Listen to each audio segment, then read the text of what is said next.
Mais rápido do que a bala de uma arma. 6 vezes mais quente do que a superfície do Sol.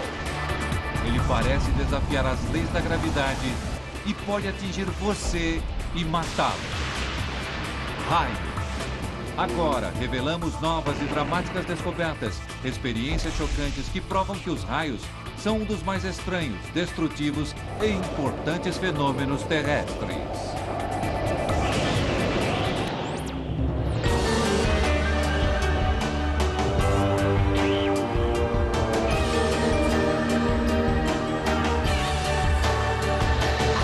Mistérios da ciência, o poder dos raios. O raio. Gigantescas faíscas de eletricidade estática rasgam a atmosfera a 96 milhões de quilômetros por hora. Até 1 bilhão de volts cortam o ar. Naquele instante, a corrente cria ondas de luz. Vemos um brilhante raio de luz atravessando o céu. O ar dentro dele se aquece até mais de 27.760 graus centígrados. Ele se expande tão rapidamente que explode. Ouvimos um estrondo ensurdecedor de trovão.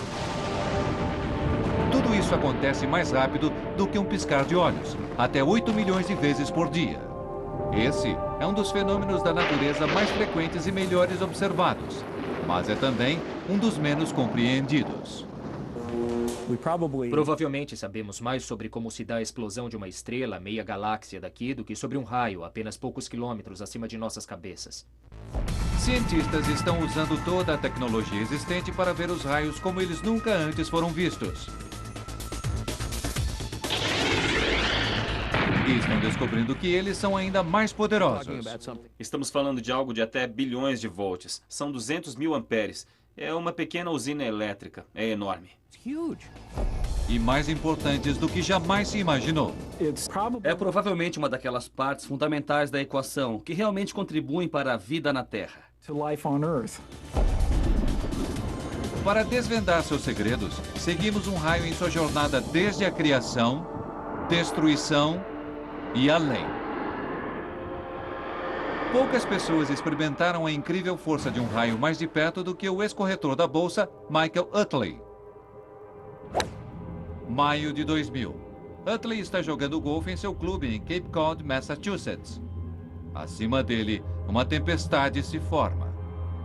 30 mil amperes de eletricidade abrem seu caminho a fogo através da atmosfera, a 96 milhões de quilômetros por hora, indo direto em direção a Utley. Soa a sirene de alarme. É a última coisa de que ele se lembra. A primeira coisa de que eu me lembro depois do raio foi 38 dias depois do que aconteceu. Em menos de meio segundo, a vida de Utley mudou para sempre. Eu abri meus olhos e percebi que eu estava numa ambulância. Eu tinha feito traqueotomia, por isso eu não conseguia falar. Era como o poderoso chefão e eu perguntei, onde eu estou? E ele olhou para mim e disse, você está indo para a reabilitação. Você foi atingido por um raio 1 mês atrás. Utley nunca viu o raio que o atingiu. Ele não se lembra daquele dia terrível. Reconstituímos aqueles momentos que se perderam e nos colocamos no lugar de Utley a fim de acompanhar um raio à medida que ele atravessa o corpo humano e examinar seus devastadores efeitos em detalhes forenses. Começamos com o momento do impacto. Ao raio. Eletricidade rompe pelo seu corpo e faz seu coração parar. Você está morto. O raio percorre o corpo e faz o coração parar e você fica 100% dependente de que alguém faça uma ressuscitação cardiopulmonar. Você está caído ali, não está respirando, seu coração parou. É isso. A ressuscitação o traz de volta à vida, mas sua taxa de batimento cardíaco ainda é errática. É uma corrida para se chegar ao pronto-socorro. Departamento de Emergência na Universidade de Illinois, em Chicago. Se você for atingido por um raio na Cidade dos Ventos, esse poderia ser o primeiro lugar para onde viria.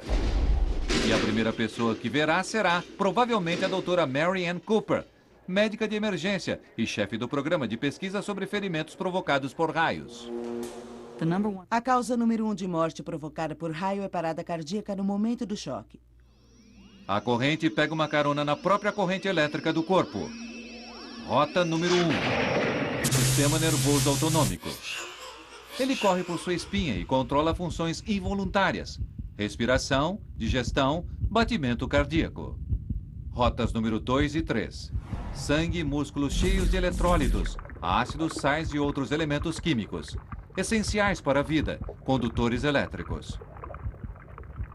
Juntos, eles oferecem à corrente uma rota através do organismo, direta até o seu coração.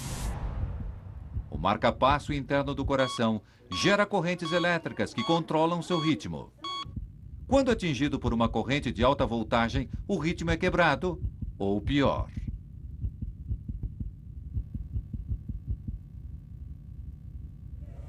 Mas mesmo que você sobreviva ao choque, uma série de ferimentos estranhos e traumáticos irão acometer seu organismo. Ser atingido por um raio pode levar ao espasmo dos vasos sanguíneos, deixando você temporariamente paralisado. Quando você olha para as extremidades, elas estão frias, manchadas, azuis. A impressão que todo mundo tem é que se está morto. Eu fiquei bastante paralisado e não conseguia engolir, não conseguia falar. Meu corpo estava completamente arrasado. Para Utley, danos aos nervos e músculos significam anos de extenuante reabilitação, mas alguns ferimentos duram a vida toda. Ser atingido próximo da cabeça envia corrente para os olhos e pode deslocar a retina. A onda de choque pode romper os tímpanos e às vezes pode fraturar o crânio.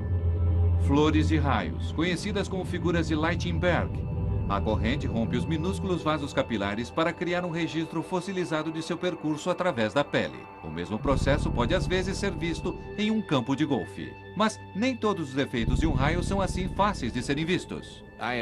Eu, sem dúvida, sou a mesma pessoa com quem minha esposa se casou antes do incidente. Eu mudei. Antes do raio, Utley era instrutor de esqui, um entusiasta de esportes radicais. Eu costumava estar à frente, eu era muito bom. Hoje ainda sou bom se seguir tudo direitinho, mas quase não consigo. É frustrante, sem dúvida. Você vive de uma forma bastante diferente. A mortífera trilha de destruição de um raio, dos nervos ao coração, nada está em segurança. Mas apesar de tudo isso, 90% das vítimas de raios sobrevivem. O sobrevivente Michael Utley quer saber por quê. Para descobrir, Utley irá testemunhar uma dramática demonstração na Lightning Technologies, em Pittsfield, Massachusetts. O que estamos fazendo aqui é tentar ver como o raio pode romper através da superfície do corpo humano. O engenheiro-chefe Andy Plummer é o encarregado de testar e projetar sistemas de proteção contra raios. Seu plano, atingir esse manequim com 1 megavolt de eletricidade e criar a fração de segundo que mudou a vida de Michael para sempre. Não haveria necessidade de tanta corrente para parar o coração. Eu acho que não é preciso muito. Ainda que 90% vá para fora, o pouco que percorre já faz o bastante. Eles recriam as condições no campo de golfe. Utley estava segurando um taco de golfe. Metal conduz eletricidade. Era um dia quente, ele estava transpirando, o que também envolve condutividade. Poderiam esses dois fatores explicar o fato de ele ter sobrevivido? O suor humano possui um pouco de condutividade. Assim, o Bob aqui está colocando um pouco de solução de sal, apenas para simular a condutividade que existia em você no dia em que foi atingido pelo raio. Excelente. Isso aí, Bob, comece a carregar. 5, 4, 3, 2, 1. O impacto é tão rápido que precisamos congelar o momento. O suor conduz o enorme impacto de eletricidade bem pelo lado direito do corpo. O taco de metal fornece o caminho até o solo. A corrente letal se desvia dos órgãos principais. A experiência sugere que para a maioria das pessoas atingidas por raios, há outros fatores em jogo, como o taco ou o suor que desviam a corrente mortal, explicando sua sobrevivência. Ao que parece, é possível que Utley deva sua vida a essas duas coisas bastante simples. Uma vida que ele continua lutando para reconstruir. Hoje, ele desfruta normalmente de jogos de golfe e usa o mesmo taco que salvou sua vida. Mas ele não se arrisca. Se há uma coisa que eu diria às pessoas a respeito de raios, seria: quando vir uma tempestade, vá para dentro de casa, pois não existe um lugar seguro do lado de fora durante uma tempestade. Vimos a força mortífera dos raios. Agora precisamos saber o que eles são, o que dá origem a essa incrível força. Essa busca nos leva a um dos lugares com mais tempestades no mundo e alguns dos mais espetaculares raios sobre a face da Terra.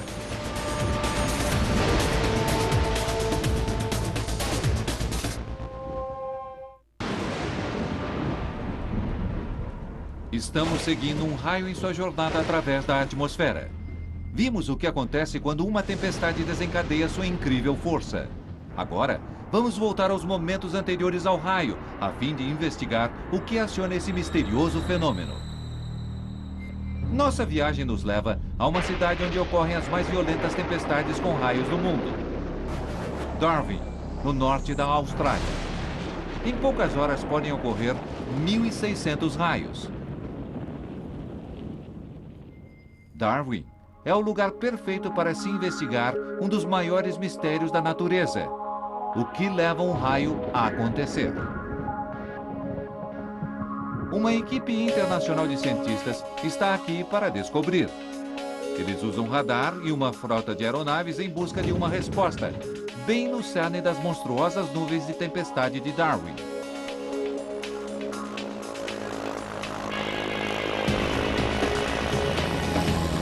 Uma potente mistura de calor e úmido ar tropical significa que essas não são nuvens comuns. Chamadas cumulonimbus, elas podem se elevar até 12.000 metros, a velocidades de 96 km por hora. – 21 km acima, altura 2 vezes maior do que a de um jato de passageiros. Acima da tempestade, um antigo avião espião russo adaptado coleta dados sobre a nuvem abaixo. Em algum lugar dentro dessa nuvem, um raio está se preparando para entrar em ação. Compreender como isso acontece tem intrigado cientistas há séculos. Mas eles acreditam que a nuvem atua como um gerador elétrico gigante. Dentro da nuvem, minúsculas gotas de água vão para cima. Elas se congelam e caem de volta como gelo. Elas se esfregam umas contra as outras.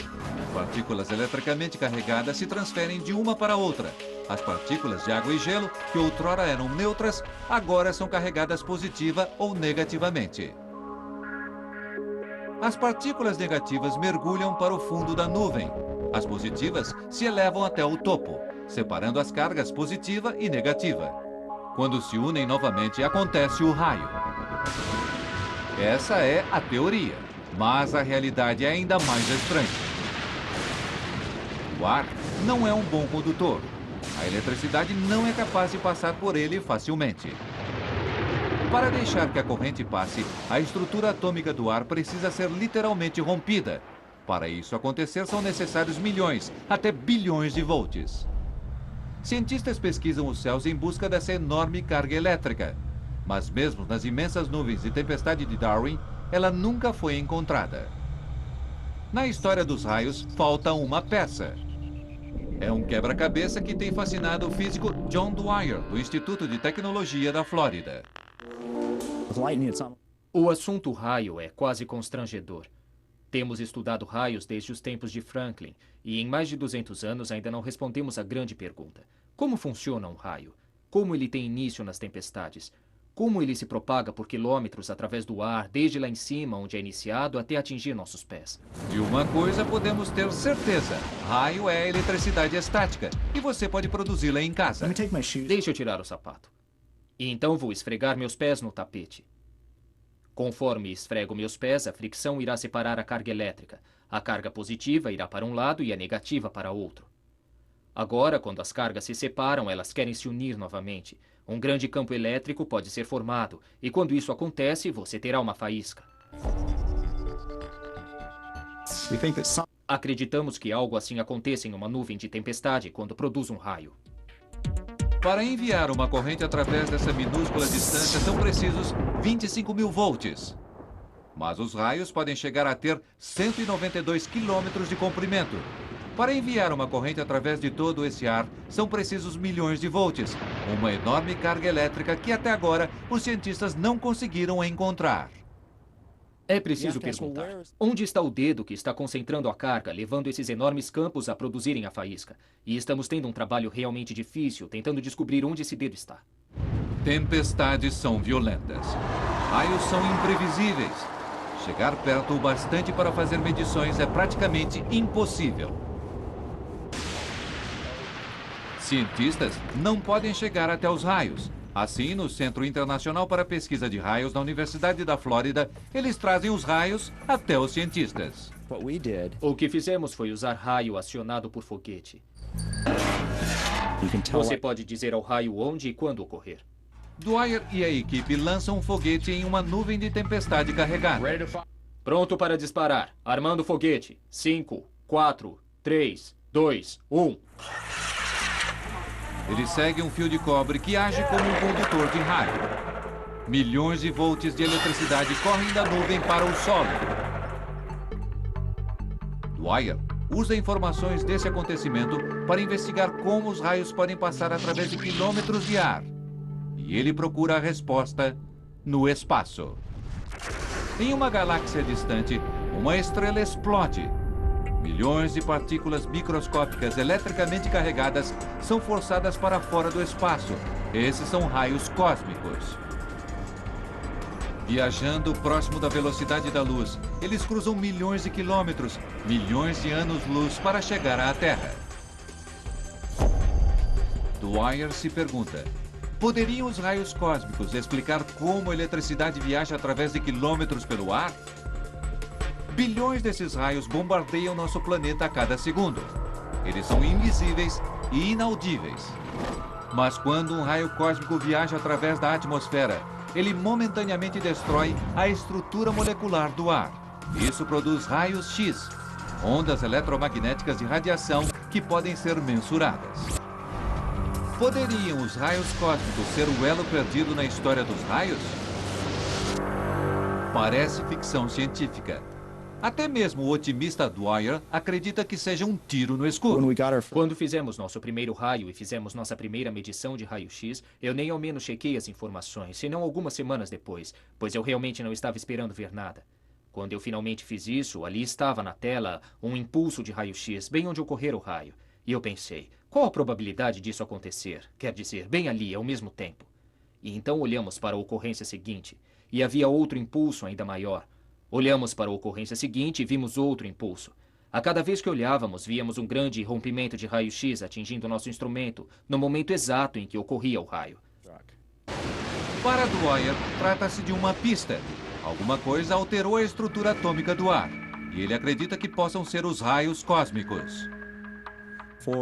Há séculos trabalhamos com o pressuposto de que raios sejam simplesmente uma forma normal de descarga, como o dedo tocando a maçaneta. Agora, de repente, vemos que isso estava errado. Se Dwyer estiver certo, quando um raio cósmico atinge uma nuvem, ele provoca um enorme momentâneo aumento de eletricidade, suficiente para criar uma faísca, mas breve demais para ser mensurado. O raio desce rapidamente em direção ao solo. As partículas, muito rápidas, colidem com moléculas de ar e as despedaçam. Por uma fração de segundo, o ar se torna eletricamente condutor e fornece o caminho para baixo, por onde a corrente pode se precipitar. Agora ocorre o raio. Um canal de carga elétrica negativa é disparado da parte de baixo de uma nuvem. Ela se dirige ao solo em etapas rápidas, cada uma levando apenas 50 milionésimos de segundo. À medida que se aproxima, ela provoca um efeito estranho no solo abaixo. Partículas positivas no solo ou em objetos sobre ele são atraídas por seus opostos negativos. Uma nuvem de tempestade pode criar dezenas desses canais positivos e negativos. A maioria não se conecta, mas quando o fazem, milhões de volts de eletricidade correm entre a nuvem e o solo.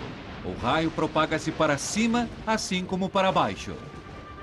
O ar se ilumina, vemos o raio, ouvimos o ar explodir. Nos milionésimos de segundos seguintes, qualquer carga remanescente na nuvem move-se como ondas para cima e para baixo no canal. O relâmpago pode parecer oscilar. Raios realmente acontecem mais de uma vez. E tudo isso ocorre mais de 8 milhões de vezes todo dia, 100 vezes por segundo. Raios são um dos fenômenos mais comuns da natureza. E se as teorias de Joe Dwyer estiverem corretas, o fenômeno é também um dos mais incríveis. Se essas ideias estiverem corretas, então pode haver uma conexão entre o raio que vemos e uma estrela explodindo no meio da galáxia 1 milhão de anos atrás. À medida que seguimos um raio, viajamos em menos de meio segundo, desde o início até a faísca, do impacto à criação. Agora, nos momentos após o impacto, entramos em um mundo estranho de bolas de fogo, OVNIs e aparições fantasmagóricas. Estamos seguindo um raio em sua jornada através da atmosfera. Rastreamos suas origens, investigamos o terrível momento do impacto. Agora, nossa busca nos leva aos momentos após o raio, a um mundo crepuscular que parece saído diretamente das páginas de uma revista em quadrinhos de ficção científica. 19 de março de 1963. Voo EA-539 da Eastern Airlines, de Nova York para Washington. 00:05. O avião se depara com uma tempestade. Há um estrondo muito forte e um clarão. Segundos depois, uma brilhante bola emerge da cabine do piloto. A bola branca azulada paira sobre o corredor e flutua lentamente em direção à parte traseira do avião. Ela chega à parte de trás do avião e desaparece. Por incrível que pareça, o avião continua sem qualquer dano. Mas isso não foi fantasia, foi um fato. E não era o primeiro relato desse tipo. Na Segunda Guerra Mundial, pilotos relataram estranhas bolas de luz que pareciam seguir seus aviões. Pilotos americanos deram a elas o nome de Foo Fighters. Há milhares de anos, pessoas alegam ter encontrado esferas faiscantes, como fantasmas, mensagens dos deuses e objetos não identificados. Mas havia algo de diferente acerca do relato da Eastern Airlines. A testemunha não era um piloto de caça movido por adrenalina ou um místico medieval. Ele era um cientista, professor de uma renomada universidade britânica. De repente, cientistas passaram a dar atenção a isso. Um cientista que foi inspirado por seu próprio encontro direto é o físico nuclear Dr. Graham Hubler. Eu mesmo vi uma bola de luz, por isso eu sei que isso existe. Um Hubler adolescente está em um encontro em um parque no interior de Nova York. Irrompe uma tempestade. O casal se abriga em um coreto.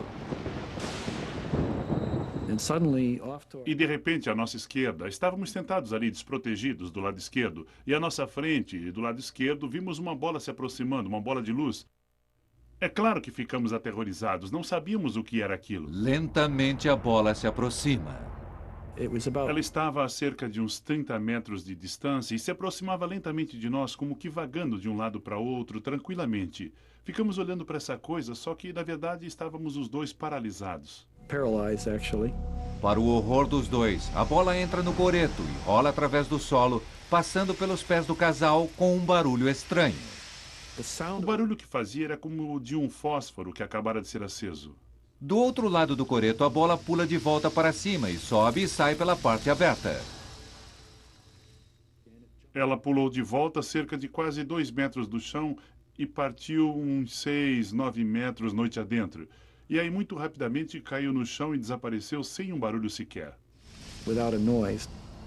A experiência deixa Hubler com uma fascinação por bolas de luz. Ele coleciona milhares de relatos de testemunhas. Há múltiplas bolas de luz. Bolas que caem do céu, que explodem, que assobiam, giram, flutuam, saltam. Foram até vistas atravessando objetos sólidos sem deixar vestígios. Não existe uma boa teoria que explique as características de bolas de luz. Diferentes teorias podem explicar uma ou duas das características de bolas de luz, mas nenhuma delas consegue realmente dar uma boa explicação. Um homem que examinou todas as provas e investigou todas as teorias é o físico Mark Stanhoff. Deve haver tantas teorias acerca de bolas de luz quanto cientistas que têm investigado. Mas há uma coisa com que praticamente todos concordam. Bola de luz é provavelmente plasma. Plasma é a forma mais comum de matéria no universo. O Sol, fogo, raio e o espaço entre as estrelas são todos plasma. Não é difícil fazer plasma. Basta uma corrente percorrer um gás e ele irá espontaneamente emitir luz. Mas explicar como uma bola de fogo pode se materializar saindo do nada tem deixado perplexos os cientistas há séculos. Creio que logo que vemos algo que não podemos explicar, especialmente alguma coisa tão bizarra quanto essa, costumamos sair de nossos limites normais e explicar essas coisas usando, se você desejar, explicações bastante sobrenaturais. Uma das teorias mais sensatas é que a bola de luz seja produzida por um fenômeno raro, conhecido como relâmpagos esféricos. O vídeo mostra um raio que parece quebrar-se em pequenas esferas. Alguns cientistas argumentam que bolas de luz sejam esferas de plasma que se separou da faísca. Mas existe um grande problema. Testemunhas falam de bolas que duram minutos. Essas esferas desaparecem em menos de meio segundo.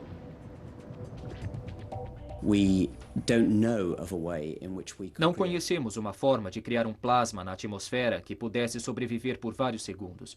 Um plasma forneceria muita energia, mas não conseguiria sobreviver por aquele período de tempo. Assim, se uma bola de luz não é parte de um raio, poderia ela ser o produto de um? Essa pedra de aparência estranha é o resto fossilizado de um raio. Um raio atinge um solo arenoso. Calor e corrente se espalham por todo o solo. Tudo em seu caminho se funde em um tubo sólido. Esse é o vidro da própria natureza. Chama-se fulgurito e pode se estender a profundidades de até 4,5 metros. Quando o tubo é formado, poeira é empurrada para a atmosfera. Essa detonação repete o efeito. Poderia algo tão simples quanto poeira conter a chave para esse mistério de séculos? Experiências de laboratório provam uma minúscula bola de poeira mantém sua forma e se inflama em uma área de carga elétrica. Isso poderia explicar o relato de Hubble, mas não o relato da Eastern Airlines. É extremamente difícil imaginar como qualquer processo químico poderia, de fato, invadir o espaço interno de uma aeronave. Por enquanto, bolas de luz permanecem um mistério. Mas se a ciência puder desvendar seus segredos, a bola de luz poderia acabar sendo mais do que simples curiosidade. É até possível que pudesse conter a chave para uma fonte de energia completamente nova. Sem dúvida, ela contém energia. O mero processo de brilhar é o bastante para exigir alguma energia. E se pudermos controlar essa energia, quem sabe o que o futuro pode trazer? A bola de luz sem dúvida existe, por isso, ou é algum fenômeno de física conhecido que temos de analisar de formas sobre as quais ainda não havíamos pensado, ou é um fenômeno físico totalmente novo, o que é bastante emocionante, que irá nos levar a alguma nova tecnologia ou uma nova física. O mistério acerca da bola de luz ainda está para ser solucionado. E não é o único estranho fenômeno que ocorre nos momentos que sucedem um raio. Olhem acima das nuvens. E a história fica ainda mais estranha. Olha só o que foi aquilo. Você viu? Caramba! Em nossa viagem seguindo um raio, nós nos aventuramos além das fronteiras da ciência. Mas esse é apenas o início. Segundos após o desencadeamento de um raio, bem acima de uma nuvem de tempestade, surge um novo e estranho fenômeno. 6 de julho de 1989. Físicos da Universidade de Minnesota testam uma nova câmera low light. Eles pretendem usá-la em uma experiência com um foguete de grande altitude. Eles direcionam a câmera para leste, por acaso para algumas estrelas e para o que parece ser uma distante tempestade. Eles passam o tape. Alguma coisa lhes chama a atenção. 2 flashes de luz em forma de funil. Eles duram apenas uns poucos milionésimos de segundo. A equipe estima que os flashes estejam a 32 quilômetros acima das nuvens e a uma incrível altura de 20 quilômetros. Por puro acaso, eles captaram algo totalmente novo para a ciência. A partir desse laboratório de pesquisa na Universidade de Duke, na Carolina do Norte, o professor Steve Kummer busca esses estranhos espectros. É emocionante fazer parte de algo fundamentalmente novo que ninguém jamais viu. É como uma grande surpresa essas coisas terem estado lá o tempo todo sem que ninguém soubesse. As duas colunas de luz oscilam acima de uma tempestade à distância. Então, o que são elas? Ao redor do mundo, cientistas de raios estão em uma busca para descobrir. Eles não precisam olhar longe. Cientistas revêem centenas de horas de vídeo feitos no ônibus espacial. Para sua surpresa, há dezenas dessas estranhas aparições, simplesmente esperando para serem identificadas. Câmeras low light mostram sua capacidade nos céus. Aeronaves de alta altitude voam acima das tempestades. Logo, há milhares de visões registradas. Todos ficaram surpresos pelo fato de serem tão comuns. É apenas um caso daqueles em que, quando você sabe que está procurando, de repente você vê muitos. Cientistas os chamam de sprites, devido à sua aparência elusiva e fantasmagórica. Eles parecem dançar acima das nuvens de tempestade no céu à noite. Em grupos de 2 ou 3, eles duram menos do que 10 milésimos de segundo. Pesquisadores da Universidade Fairbanks, no Alasca, calculam que eles ocorram na atmosfera em média de 40 a 96 quilômetros acima da Terra e que podem se estender por até 56 quilômetros. Observações sugerem que sprites são relacionados aos raios. Mas como? Em um campo na Carolina do Norte, uma antena capta os sinais de rádio produzidos por um raio. Steve Kummer usa isso para ouvir o barulho do rádio feito por descargas de raios individuais. O equipamento é tão sensível que consegue detectar raios no momento em que ocorrem em qualquer parte do planeta. Cada um desses impulsos individuais é um daqueles impulsos de um raio que cai em alguma parte do planeta. Kummer usa esses dados para medir o tamanho de cada raio. Ele os compara com as visões de sprites vindas de outras estações de pesquisa. Surge um padrão. Sprites ocorrem em frações de 1 segundo depois de um raio, mas somente depois dos mais poderosos raios. Kummer acredita que essa enorme liberação de energia cause uma perturbação na atmosfera acima. Esse vídeo de alta velocidade, mais detalhado filme de um sprite já feito, sustenta a teoria de Kummer. 72 quilômetros acima, a descarga elétrica aumenta momentaneamente. Ela dispara uma faísca gigante. Milhões de partículas eletricamente carregadas aceleram para fora a 10 milhões de metros por segundo. Sprites costumam ter cerca de 64 quilômetros. A parte de baixo aqui tem talvez 40. A parte de cima tem 96 ou 104 quilômetros. Sprites possuem muitas formas e tamanhos.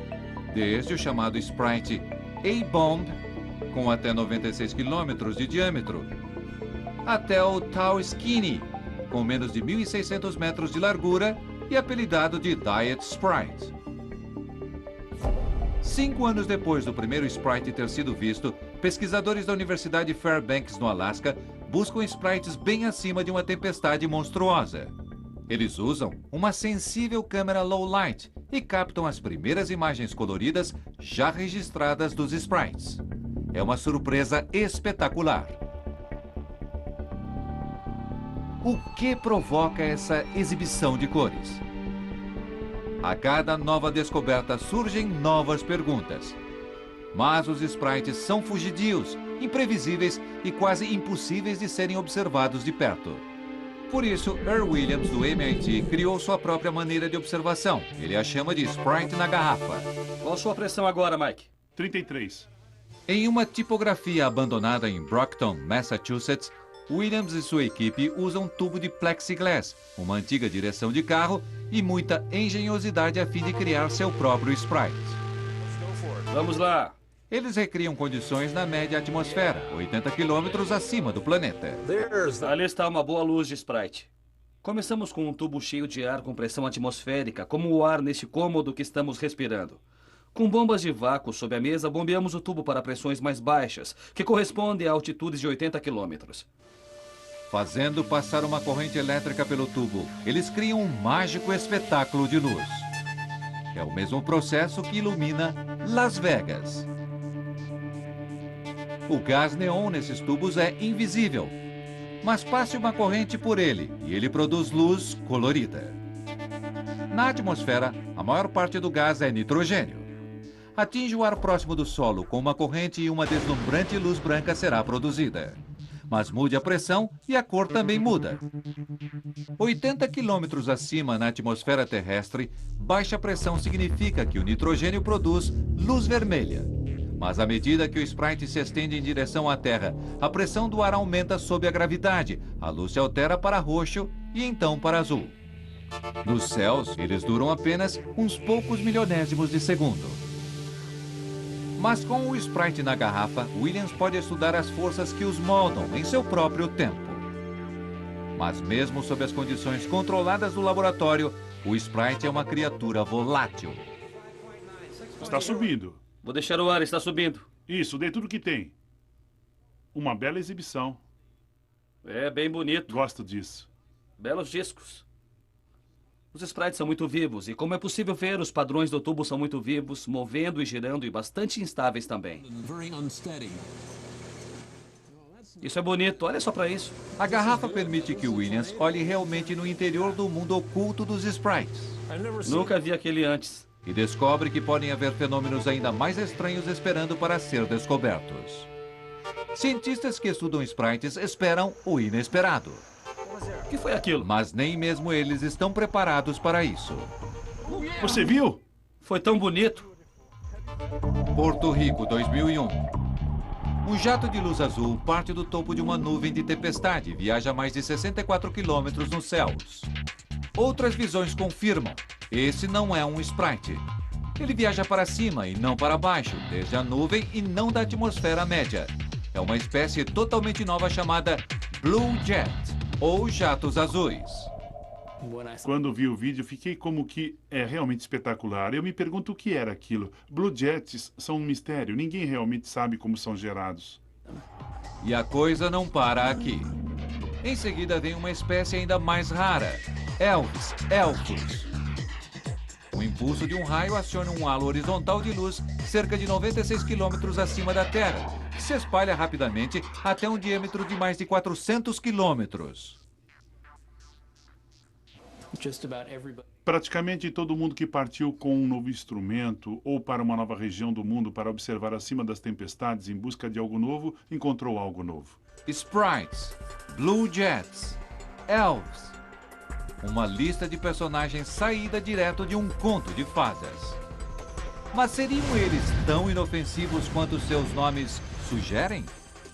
O que significaria encontrar um deles de perto? Os pilotos de teste da NASA voam através de uma tempestade com raio regular. É uma viagem turbulenta, mas é uma viagem segura. Aeronaves modernas são projetadas para receber um impacto direto. A corrente flui ao longo e para fora de sua estrutura e continua rumo ao solo. Um raio comum tem uma largura como a de um lápis, mas esses monstros podem chegar a 320 quilômetros. Aeronaves podem operar na mesma altitude dos Blue Jets e passam pela mesma altitude que os Sprites e Elves. O que seria voar através de um desses misteriosos fenômenos? Essa é uma das perguntas que estamos tentando responder. O que está acontecendo dentro deles e se isso poderia representar uma ameaça à aeronave nessas altitudes? Até agora, nenhum dano causado por Sprite, Blue Jets ou Elvis foi registrado. Mas enquanto as investigações prosseguem, essa continua a ser uma possibilidade. O estranho produto do raio habita um mundo que foi apenas vislumbrado por nós, altos demais para amostras através de balões ou aeronaves, baixos demais para satélites. Assim como as profundezas dos oceanos, ninguém sabe que outras criaturas esperam para serem descobertas. Uma vez que tantas coisas foram descobertas nos últimos 15 anos, eu não me surpreenderia se houvessem mais coisas aí fora esperando para serem descobertas. Acompanhamos um raio em seu caminho através da atmosfera terrestre. Desde seu devastador impacto sobre o solo, até seus espetaculares efeitos posteriores acima das nuvens. Agora nossa jornada nos leva para o espaço sideral, enquanto descobrimos por que a vida como a conhecemos poderia depender dos raios. A Guerra Fria. uma operação americana super secreta com o nome Starfish Prime. O objetivo? Investigar os efeitos de uma guerra nuclear no espaço. 9 de julho de 1962. Uma ogiva nuclear de 1,5 megaton é detonada a 400 quilômetros acima do Oceano Pacífico. A explosão acontece em uma área de radiação natural chamada Cinturões de Van Allen. Envoltos ao redor da Terra como duas rosquinhas gigantes, eles estão repletos de partículas radioativas e representam uma ameaça a astronautas e satélites. No Centro Espacial Goddard Space Flight Center da NASA, próximo a Washington, Jim Green monitora a radiação nos cinturões. É uma área bastante perigosa. Essas partículas estão se movimentando tão rapidamente que irão se mover através da pele, através da carne, tecidos e também através da espaçonave, danificando os circuitos delicados e finalmente fazendo parar os satélites no espaço. Entre os cinturões, há uma área com muito menos radiação, chamada de Safe Slot. Ali estão os satélites comerciais, operando na segurança de um ambiente com baixa radiação. Mas a ogiva Starfish Prime envia uma enorme quantidade de radiação diretamente para o Safe Slot. Níveis de radiação elevam-se muito. Os satélites param de funcionar. Mas então, apenas umas poucas semanas depois, o slot está livre de radiação. Cientistas da NASA estão estupefatos. Alguma coisa recriou o Safe Slot. O quê? Desde então procuramos determinar por que aquele slot está ali. Logo há um avanço. Pesquisadores percebem que violentas tempestades solares bombeiam partículas radioativas no espaço. Quando isso vem em nossa direção, a radiação impregna o Safe Slot.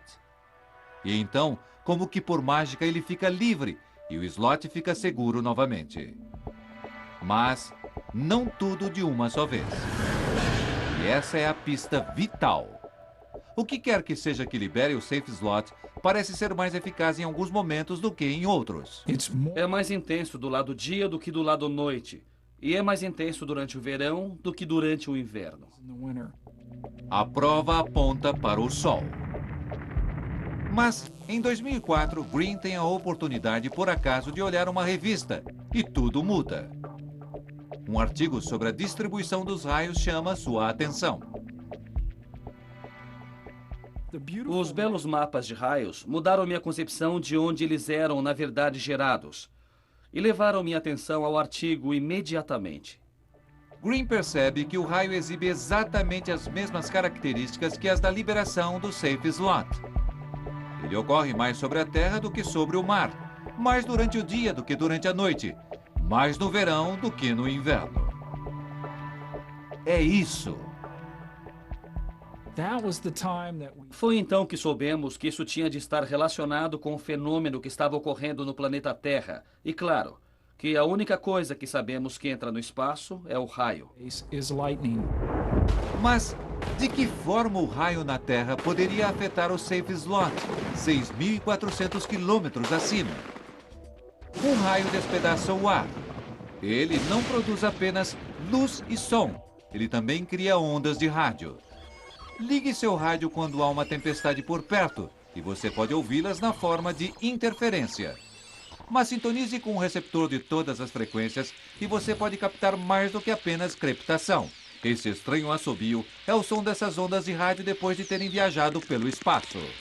O que temos ouvido são luzes esféricas, emissões que ocorrem de raios a centenas de quilômetros de distância e que são propagadas até nós e recebidas por nossas antenas.